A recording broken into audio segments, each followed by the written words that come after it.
So I've known Scott probably for the last 40 years.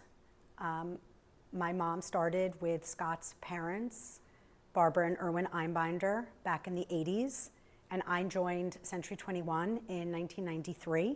So to be honest, I don't ever not remember knowing Scott. Scott has been a trusted friend, an ally, a confidant, a resource, someone to pick me up when I'm at the lowest and raise me up when I'm up top. He's always there with a helping hand, a smile, and you just truly know that he cares about you. And that's probably what matters most. He's never too busy to help me. He's never too busy to answer my calls. And it feels really good knowing that I have a trusted friend that I can always reach out to. I would say what makes Scott Einbinder most different is probably Scott. Scott is a force to be reckoned with. He comes in with an enormous amount of energy, positivity, but mostly honesty. He does not just tell you what you want to hear, actually quite the opposite. Usually he's telling you what you don't want to hear, but that's what causes us to be that much more successful. So as far back as I can remember, every time Scott has come in to do a training session with our office, and this has to be going back at least 20 years, Scott's been talking about video before anybody talked about video.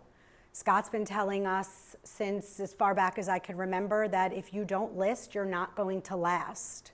Listings are the name of the game. He's told us that the listing agent will win every time.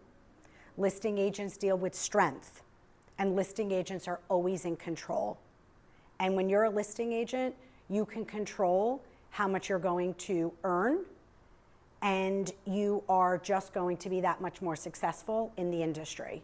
It's actually really funny that you asked that, because many times I revert to training my agents by telling them, dig deep into your sphere, call everyone you know, email everyone you know. And Scott had come in a couple of weeks ago and did a training session and totally went against everything I was saying, which was perfect, because what he said was quite the opposite. Don't lean so much on your sphere, but reach out to not your sphere. Call everyone, the less you know them, the better. Reach out to different areas, different price points, different towns. Get out of your comfort level. Get on the phones, pick up the phones, talk to people. If you're not getting hung up on, you're not making the calls. I would strongly encourage you to check out Scott Einbinder in any possible way that you can. Whether you can see him one-on-one, which we are so fortunate and so lucky to have that relationship with him, just a phone call away, or if he's coming to do a seminar with somebody, don't miss it. He is awesome. He is so up to the minute on productivity, on mortgages, on interest rates, on the new DOJ and the NAR. He's up on the lawsuits. It doesn't matter. Check him out. You will not be sorry.